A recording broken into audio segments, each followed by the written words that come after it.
और अगले चैप्टर में है वो है वर्साई की संधि।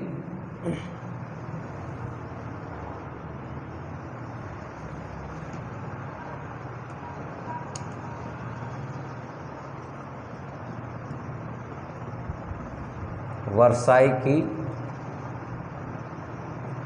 संधि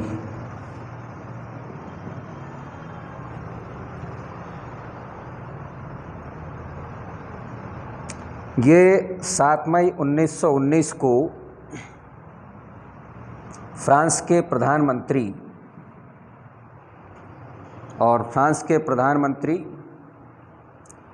ये क्लीमेंशो, इसके नेतृत्व में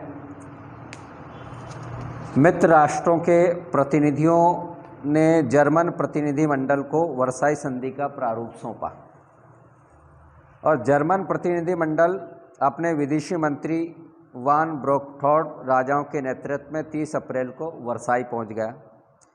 जर्मन प्रतिनिधियों को ये ट्राइनन पैलेस होटल में ठहराया गया और इस होटल को कांटेदार तारों से घेर दिया गया। जर्मन प्रतिनिधियों किसी भी देश के प्रतिनिधि और पत्रकार के संपर्क स्थापित करने से मना कर दिया गया। इस प्रकार से उन्हें नज़रबंद कैदियों की भांति रखा गया। संधि के प्रारूप को तैयार देख करके जर्मन प्रतिनिधियों को भारी निराशा हुई, क्योंकि इस विश्वास के साथ आए थे कि संधि की शर्तें आमने सामने की वार्तालाप के बाद तय होगी। जर्मन प्रतिनिधियों को कहा गया कि 3 सप्ताह के भीतर संधि प्रस्तावों पर अपना लिखित वक्तव्य दे दे। संधि की शर्तों ने समस्त जर्मन जनता को विचलित कर दिया। जर्मनी के राष्ट्रपति ने इन शर्तों को असम्य घातक और पूर्ति के अयोग्य बताया।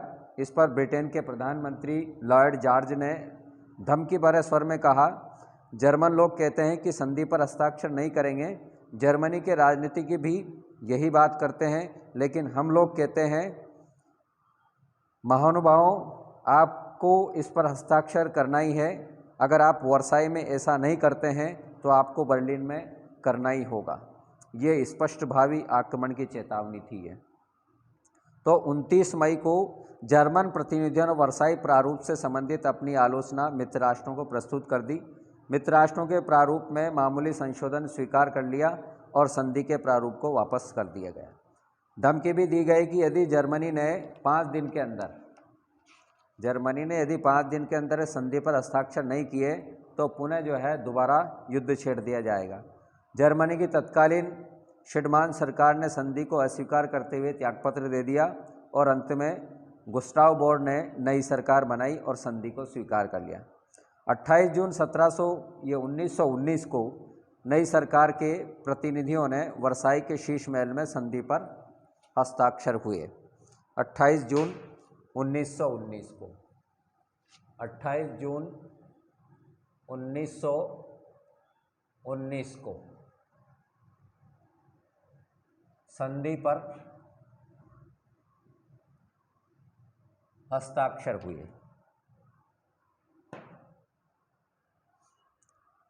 और हस्ताक्षर करने के बाद जो है जर्मन प्रतिनिधि ने कहा कि हमारे प्रति फैलाई गई उग्र घृणा की भावना से हम आज सुपरिचित हैं। मेरा देश दबाव के कारण आत्मसमर्पण कर रहा है, किंतु यह वह कभी नहीं भूलेगा कि यह अन्यायपूर्ण संधि है। वर्साई की संधि में 15 भाग, 439 धाराएं और 80,000 शब्द थे और इस संधि पत्र पर जर्मनी के साथ नई व्यवस्थाओं के अतिरिक्त राष्ट्रसंघ और अंतर्राष्ट्रीय श्रमिक संगठन और अंतर्राष्ट्रीय न्यायालय का संविधान और इससे संबंधित व्यवस्थाएं भी शामिल थी। अब राष्ट्रसंघ संबंधी जो है यह प्रस्विंदा राष्ट्रसंघ का निर्माण पेरिस शांति सम्मेलन की एक महत्वपूर्ण उपलब्धि थी। वर्साई संधि का यह अभिन्न अंग था और वर्साई संधि के प्रथम भाग का संबंध राष्ट्रसंघ के गठन से ही है। इसका विवरण जो है ये प्रादेशिक व्यवस्था दी गई है। यहाँ पर इस संधि के तहत प्रादेशिक व्यवस्था में क्या प्रादेशिक व्यवस्था दी है, तो पहली प्रादेशिक व्यवस्था में यह अल्सैस और लॉरेन के प्रदेश जर्मनी से छीन करके पुनः फ्रांस को दे दिए गए। दूसरी व्यवस्था दी गई है जर्मन आक्रमण से बेल्जियम को जो हानि हुई उसकी पूर्ति के लिए यह मार्सनेट और यूपेन और मालमेडी के जर्मनी गांव बेल्जियम को सौंप दिए गए। तीसरी व्यवस्था, उत्तरी जर्मनी के ये श्लेस्विग प्रांत में जनमत संग्रह करवाया गया और उसके आधार पर उत्तरी श्लेस्विग डेनमार्क को दे दिया गया। चौथी व्यवस्था, जर्मनी का सार प्रदेश में राजनीतिक सर्वोच्च सत्ता को जर्मनी की मान ली गई, लेकिन उसकी शासन व्यवस्था राजसंघ के एक आयोग को सौंपी गई और 15 वर्ष बाद जो है उस क्षेत्र के भाग्य का निर्माण जनमत संग्रह द्वारा करने की व्यवस्था की गई।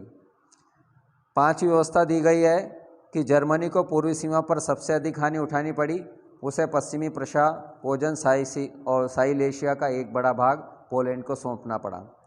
छठी व्यवस्था, जर्मनी के डेंजिंग बंदरगाह नगर और उसके आसपास का 700 वर्ग मील का क्षेत्र राष्ट्रसंघ के नियंत्रण में रखा गया। सातवीं व्यवस्था दी गई, जर्मनी का मेमल बंदरगाह और उसके आसपास के क्षेत्र जो है ये लिथुआनिया को दे दिया गया। और आठवीं व्यवस्था हो गई, दक्षिण में जर्मनी का अपना एक छोटा सा क्षेत्र चेकोस्लोवाकिया को सौंप दिया गया।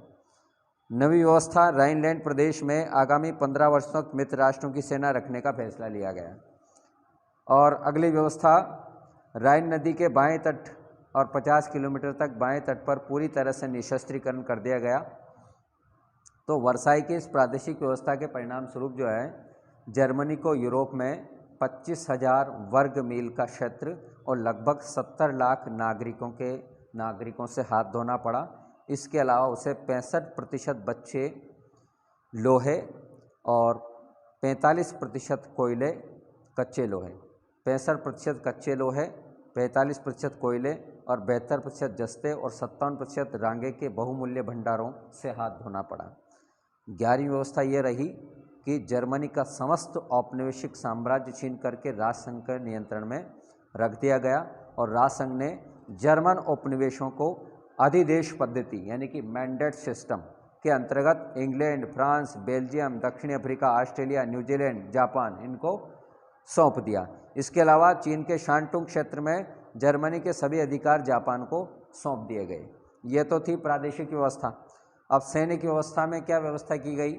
वर्साई की संधि में जर्मनी को अनिवार्य सैनिक सेवा समाप्त करने को कहा गया और ये व्यवस्था की गई कि 31 मार्च 1920 के बाद कम से कम 12 वर्ष के लिए जर्मनी अपनी स्थल सेना में 1 लाख से अधिक सैनिक नहीं रख सकेगा। और यह शर्त भी रखी गई कि जर्मन सैन्य अधिकारियों को कम से कम 25 वर्ष तक, सैनिकों को 12 वर्ष तक सैनिक सेवा में रहना पड़ेगा। दूसरी व्यवस्था, जर्मन के प्रधान सैनिक कार्यालय को बंद कर दिया गया और उसकी पुनर्स्थापना पर प्रतिबंध लगा दिया गया। तीसरी सैनिक व्यवस्था में सभी प्रकार के टैंक, भारी तोपें, सैनिक गाड़ियाँ, लड़ाकू वायुयान इन पर प्रतिबंध लगा दिया गया। और चौथी व्यवस्था दी गई कि जर्मनी के नौसैनिक शक्ति को भी सीमित कर दिया गया। जर्मनी को अब जो है 10,000 टन के 6 युद्धपोत और 5 क्रूजर, 12 विध्वंसक पोत और 12 टारपीडो नौकाओं से अधिक रखने की मनाही कर दी गई इस वर्साई की संधि के फलस्वरूप। और पांचवी व्यवस्था यह दी गई कि राइन नदी के बाएं किनारे पर दाएं किनारे से 50 किलोमीटर भीतर तक के क्षेत्र का असैन्यीकरण कर दिया गया। और छठी व्यवस्था कि वर्साई संधि के निशस्त्रीकरण संबंधी धाराओं का जर्मनी पालन कर रहा है अथवा नहीं, इसकी जांच के लिए मित्र राष्ट्रीय आयोग की स्थापना की गई। ये तो थी सैनिक व्यवस्था। अब आर्थिक व्यवस्था में क्या बताया गया? इसमें क्षतिपूर्ति का स्वरूप और कुल वसूल किए जाने वाली धनराशि का अंतिम निर्णय का काम एक क्षतिपूर्ति आयोग को सौंप दिया गया और 1 मई 1921 तक अपनी रिपोर्ट देने को कहा गया उसको। दूसरी व्यवस्था, आयोग की रिपोर्ट आने से पहले जर्मनी को $5 अरब मूल्य का सोना, जहाज, अमानत माल और आदि मित्र राष्ट्रों को देने पड़ेंगे। तीसरी व्यवस्था, आयोग ने मांग करने पर जर्मनी को 5 वर्ष तक मित्र राष्ट्रों को 20 लाख टन वजन तक के जहाज बना करके प्रतिवर्ष देने पड़ेंगे। यदि जर्मनी ऐसा नहीं कर पाता है तो आयोग को अपनी इच्छा अनुसार कार्यवाही करने का अधिकार होगा। चौथी व्यवस्था, जर्मनी 1600 अथवा इससे अधिक टन भार ढोने की क्षमता वाले सभी व्यापारिक जहाज मित्र राष्ट्रों को सौंप दे। और पांचवी व्यवस्था, क्षतिपूर्ति के अंतर्गत जर्मनी फ्रांस को 70 लाख टन कोयला प्रतिवर्ष के हिसाब से 10 वर्ष तक देगा। इसी प्रकार बेल्जियम को 80 लाख टन प्रतिवर्ष के हिसाब से और इटली को 45 लाख टन प्रतिवर्ष के हिसाब से देगा। छठी व्यवस्था, युद्ध काल में मित्र राष्ट्रों के जो क्षेत्र क्षतिग्रस्त हुए उनके पुनर्निर्माण के लिए जर्मनी ने आवश्यक मात्रा में मशीनें, औजार, पत्थर, ईंट, लकड़ी का सामान, स्टील, सीमेंट, चूना आदि देने का वचन दिया। फ्रांस और बेल्जियम की भारी संख्या में पशुधन, गाय, बैल, भेड़, बकरियां, घोड़े आदि देने को स्वीकार किया। और साथ ही व्यवस्था ये की गई कि जर्मन उपनिवेशों और मित्र राष्ट्रों में जर्मनी की जो सरकारी पूंजी थी उसे जब्त करने की व्यवस्था की गई। और आठवीं व्यवस्था कि जर्मनी को अपने पनडुब्बी बेतार के तार मित्र राष्ट्रों को सौंपने के लिए विवश किया गया। नवी व्यवस्था की गई, स्विट्जरलैंड और चेकोस्लोवाकिया जो चारों ओर स्थल से घिरे हुए हैं, इनको समुद्र तट तक पहुंचने की सुविधा देने की दृष्टि से जर्मनी की एल्ब, ओडर और नीमन डेन्यूब नदियों का अंतर्राष्ट्रीयकरण कर दिया गया। युद्ध काल में बेल्जियम में मित्र राष्ट्रों से जो कर्ज लिया था उस कर्ज का भार जर्मनी पर डाल दिया गया और उसे उस कर्ज के बराबर धनराशि बेल्जियम को चुकाने को कहा गया। और 11वीं व्यवस्था कि 1870-71 के फ्रांस प्रशा युद्ध और प्रथम विश्व युद्ध में जर्मन अधिकारी फ्रांस और बेल्जियम से जो विजयोपहार, अभिलेख, ऐतिहासिक स्मारिकाएँ, कलाकृतियाँ ले गए उन्हें जो है वापस लौटाने को कहा गया। ये आर्थिक व्यवस्था दी गई वर्साई की संधि में। इसके अलावा साथ ही साथ जो है कानूनी व्यवस्था क्या की गई कि भूतपूर्व जर्मन सम्राट विलियम द्वितीय को सार्वजनिक तौर पर अंतर्राष्ट्रीय नैतिकता और संधियों की पवित्रता का उल्लंघन करने का दोषी ठहराया गया और उस पर मुकदमा चलाने के लिए 5 न्यायाधीशों की एक विशेष अदालत बनाई गई।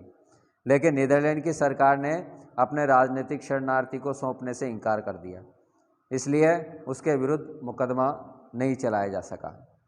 अन्य व्यवस्थाओं में युद्ध काल में जर्मनी और रूस के मध्य जो है संपन्न यह ब्रेस्ट लिस्टोवस की जो संधि थी इसको अमान्य कर दिया गया और बेल्जियम, पोलैंड, यूगोस्लाविया, चेकोस्लोवाकिया की स्वतंत्रता को मान्यता दे दी गई। जर्मनी को कहा गया कि अपनी सेनाओं को अपनी नई सीमाओं के अंतर्गत रखे। तो वर्साई व्यवस्था का ये जो वर्साई की संधि जो थोपी गई जर्मनी पर, इसका क्या प्रभाव पड़ा जर्मनी पर? वर्साई व्यवस्था ने जर्मनी को राजनीतिक, आर्थिक, सैनिक दृष्टि से बिल्कुल पंगु बना दिया। और लेंगास ने जो है इसी के बारे में लिखा है कि इससे यूरोप में जर्मन प्रदेश का 8वां भाग और लगभग 70 लाख जनसंख्या कम हो गई। उसके सारे उपनिवेश, 15% कृषि भूमि, 12% मवेशी, 10% कारखाने वो छीन लिए गए। उसके व्यापारिक जहाज 57 लाख टन से घट कर के 5 लाख टन रह गए। इंग्लैंड से टक्कर लेने की क्षमता रखने वाली उसकी नौसेना बिल्कुल नष्ट कर दी गई। स्थल सेना भी एक जो है 1 लाख सैनिक तक सीमित कर दी गई। तो इस प्रकार से जो है ये वर्साई की संधि उसमें सौंपी गई। अब इसकी क्या आलोचना रही है वर्साई संधि की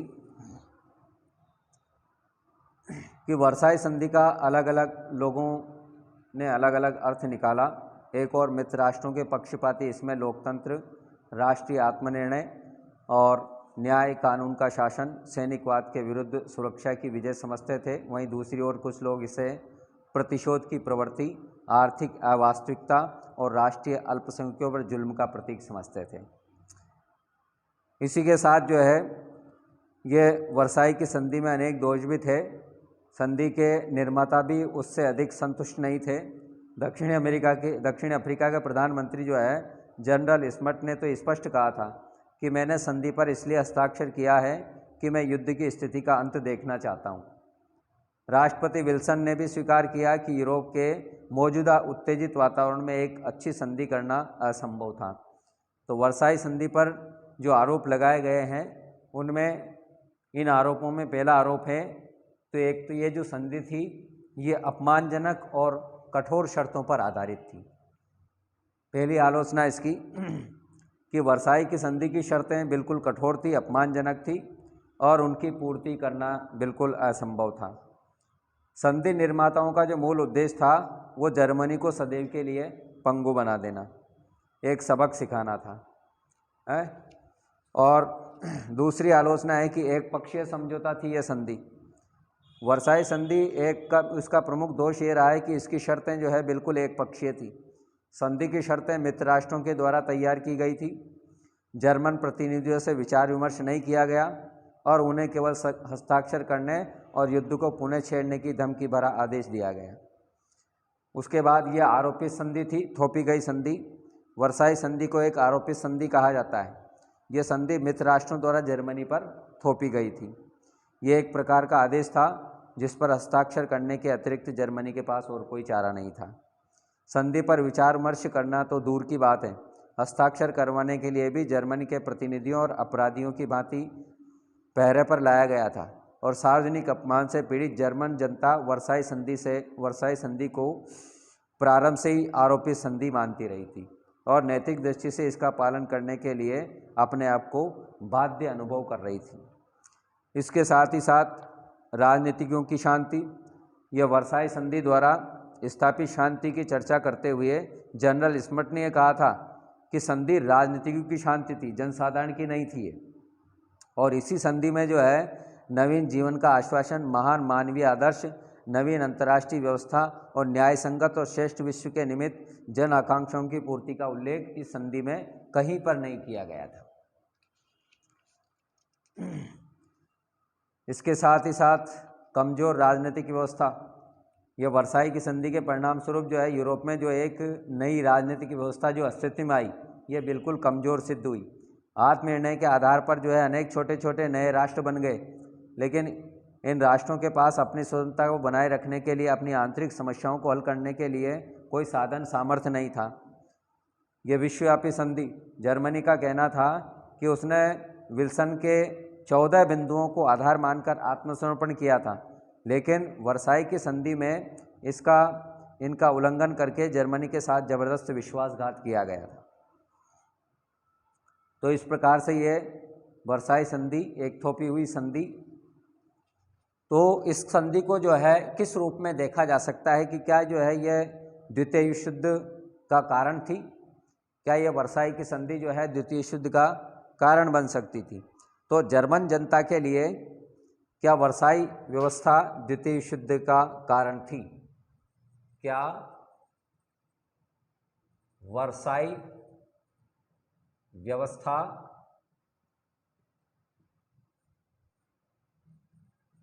द्वितीय विश्व युद्ध का कारण थी? एक प्रश्न ये बनता है। जो जर्मन जनता के लिए वर्साई व्यवस्था एक राष्ट्रीय अभिशाप थी और इस प्रकार की कठोर और अपमानजनक व्यवस्था की कोई भी स्वाभिमानी राष्ट्र एक लंबे समय तक बर्दाश्त नहीं कर सकता था। तो ये स्वाभाविक ही था कि जर्मनी अपने अपमान को धोने के लिए दोबारा युद्ध की तैयारी करे।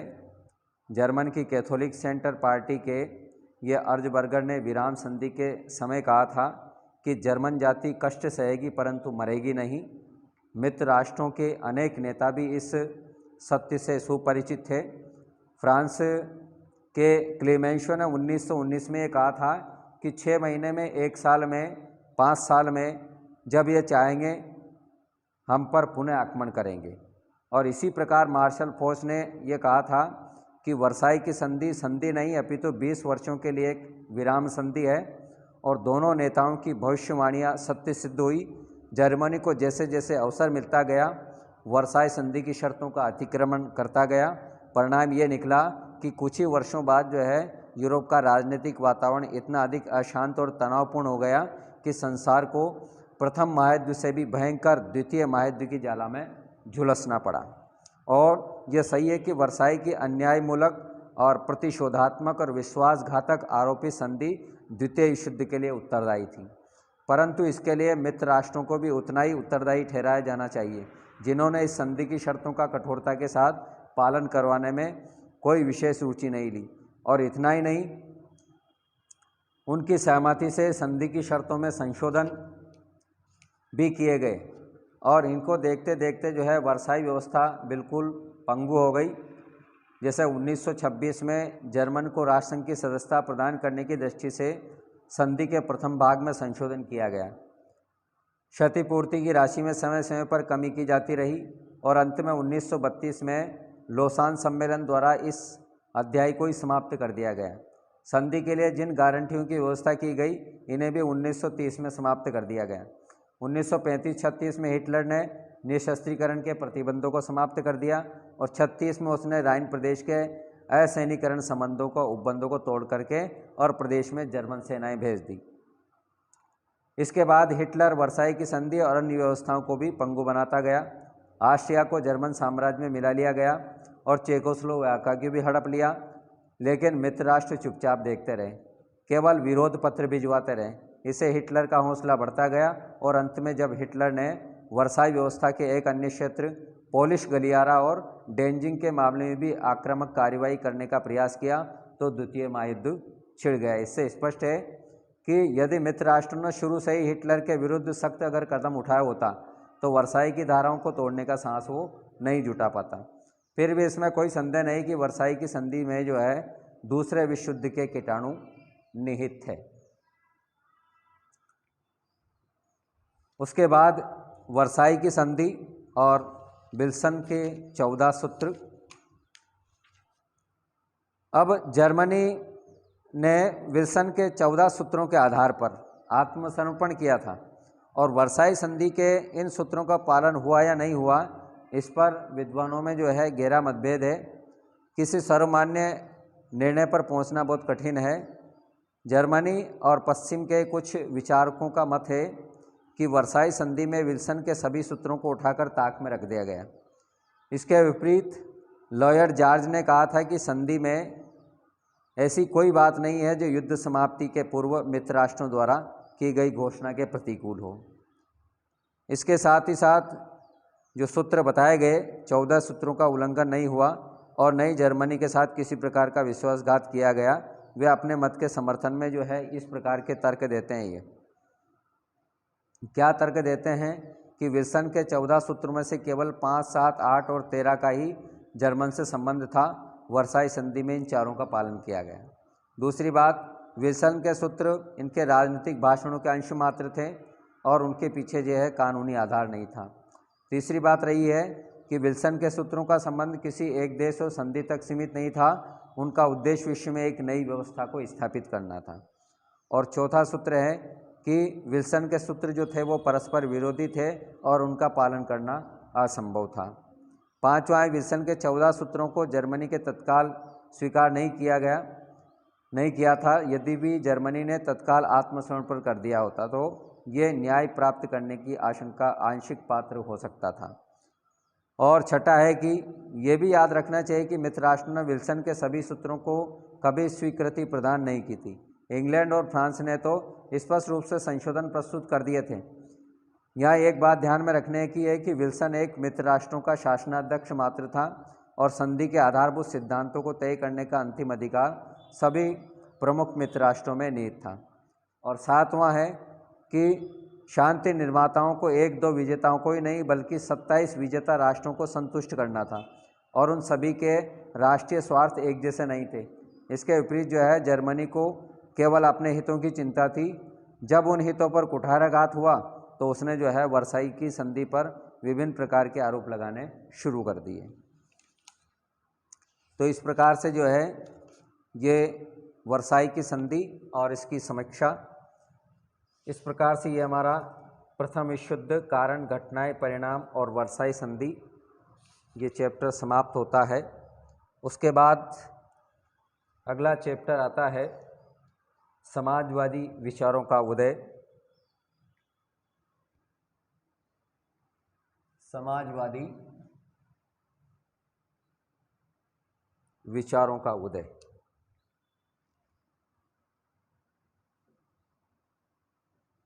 समाजवादी विचारों का उदय। समाजवादी आंदोलन। अब समाजवादी आंदोलन में कौन कौन से चैप्टर हैं? इसमें है एक तो बोल्शेविक क्रांति है, उसके कारण परिणाम है, और रूस में आर्थिक और सामाजिक पुनर्निर्माण है। समाजवाद जो है एक प्रकार का एक राजनीतिक दर्शन है। ये प्रगतिशील विचारधारा, एक आर्थिक दर्शन और एक महान आंदोलन और लोक कल्याणकारी प्रवृत्ति के रूप में जो है इसको माना जाता है।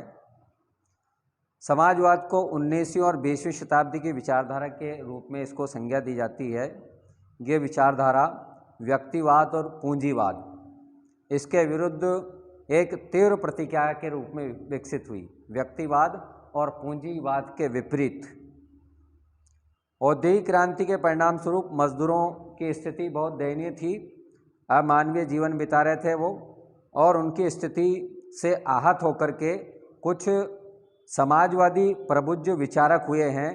वो उनकी पीड़ाओं का निराकरण करने के लिए कुछ सक्रिय कदम उठाए और यहीं से जो है आधुनिक समाजवादी विचारधारा की शुरुआत हुई।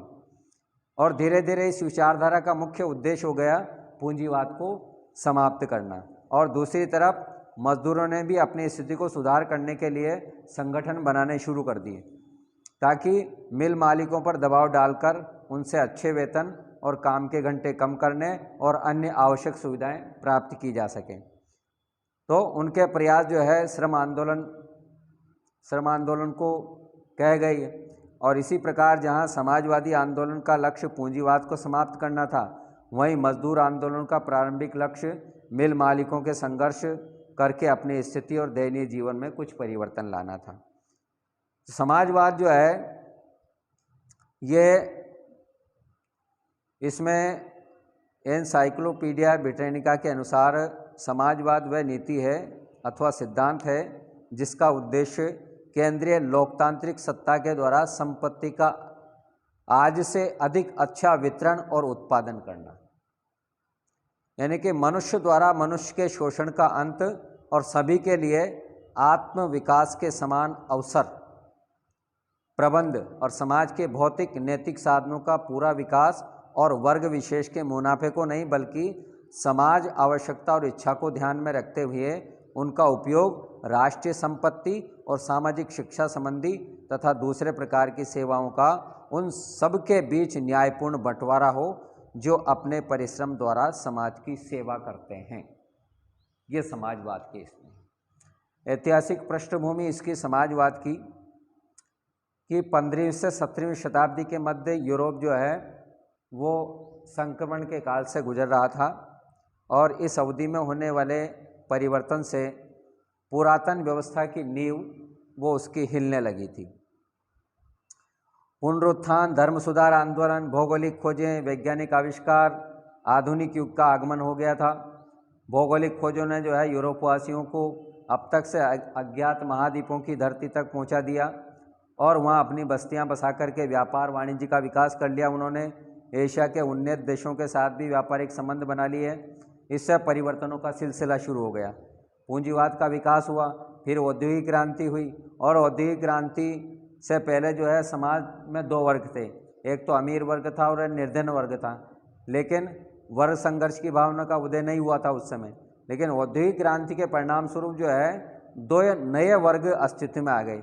एक पूंजीपति उद्योगपति वर्ग जो उद्योगों का स्वामी था, जिसे बुजुर्वा वर्ग भी कहा जाता है, बुर्जुआ, और दूसरा जो है मजदूर वर्ग जो उद्योगों में मजदूरी करता था। तो पूंजीपतियों का लक्ष्य था अधिक से अधिक मुनाफा कमाना, मजदूरों का हर प्रकार से शोषण उत्पीड़न करना। परिणाम स्वरूप क्या हुआ, औद्योगिक विकास ने प्रारंभिक दौर में मजदूरों को जो है नारकीय जीवन बिताने के लिए विवश कर दिया। धीरे धीरे मजदूरों में चेतना जागृत होने लगी और उन्होंने जो है आपस में मिलजुल करके पूंजीपतियों के शोषण के विरुद्ध आवाज़ उठाने का निश्चय किया। अपनी यूनियन बनाना शुरू कर दिया मजदूरों ने। कई यूरोपीय देश ने उनके संघ और यूनियन को गैरकानूनी घोषित कर दिया। फिर भी जो है मजदूर जो है इस दिशा में डटे रहे और अपनी शक्ति का प्रदर्शन करने को उत्सुक हो गए। संयोगवश जो है उन्हें कुछ उदारवादी विचारधारा का नेतृत्व भी मिल गया और यहीं से जो है समाजवादी विचारधारा और आंदोलन का उदय हुआ। और इस आंदोलन का लक्ष्य एक तरफ तो मजदूरों के आर्थिक हितों की रक्षा करना और दूसरी तरफ जो है आर्थिक स्थिति में सुधार करना, पूंजीवादी व्यवस्था को समाप्त करना। तो इस विचारधारा को वैज्ञानिक रूप देने और समाजवादी आंदोलन को संगठित करने का श्रेय जो है वो जाता है कार्ल मार्क्स और फ्रेडरिक एंगल्स को जाता है। ये उधर यूरोपीय सरकारें भी समाजवाद के बढ़ते प्रभाव से चिंतित हो गई और उन्होंने समय समय पर जो है कुछ कानून बना करके श्रमिकों की स्थिति में सुधार करने का प्रयास किया, लेकिन सुधार जो है वो काफ़ी नहीं था और इससे श्रमिकों को विशेष लाभ भी नहीं मिला। तो असल बात यह थी कि औद्योगिक क्रांति ने जिस संपन्न मध्यम वर्ग को जन्म दिया था, जिसके पास औद्योगिक विकास के लिए आवश्यक व्यावसायिक बुद्धि और पूंजी थी, उसे भी जो है समाज और प्रशासन में भागीदारी नहीं मिल पाई थी, क्योंकि पुरातन कुलीन जो वर्ग था इसके लिए वो तैयार नहीं था। तो विवश होकर के मध्यम वर्ग को अधिकारों की प्राप्ति के लिए आंदोलन का सहारा लेना पड़ा। तो इस अवसर पर मजदूरों ने इस आशा के साथ इस आंदोलन को सफल बनाने के बाद उन्हें भी कुछ अधिकार प्राप्त हो जाएंगे, मध्यम वर्ग द्वारा संचालित आंदोलन में मजदूरों ने भी जो है सक्रिय भाग लेना शुरू कर दिया। तो मध्यम वर्ग का आंदोलन सफल रहा और इंग्लैंड में जो है 1832 के प्रथम सुधार अधिनियम के द्वारा उन्हें राजनीतिक अधिकार मिल गए, लेकिन उनके आंदोलन को सफल बनाने में जिस मजदूर वर्ग और मध्यम वर्ग ने बढ़ चढ़ करके भाग लिया था, उन्हें कोई लाभ नहीं मिला। तो ऐसी स्थिति में मजदूर वर्ग जो है वो समाजवादी आंदोलन की ओर आगे बढ़ गया। तो औद्योगिक क्रांति की शुरुआत जो है ये इंग्लैंड में हुई और वहीं पर जो है सबसे अधिक बड़े बड़े कारखाने खोले गए। कृषि की उन्नति के लिए बाड़ेबंदी यानी कि बड़े बड़े फार्म की नीति को अपनाया गया, जिससे गांवों के हजारों छोटे किसान जो है अपनी भूमि से बेदखल कर दिए गए। तो इस प्रकार से जो है किस तरह से जो है समाजवाद का विकास हुआ, इसका हम विस्तार से आगे के वीडियो में अध्ययन करेंगे। धन्यवाद।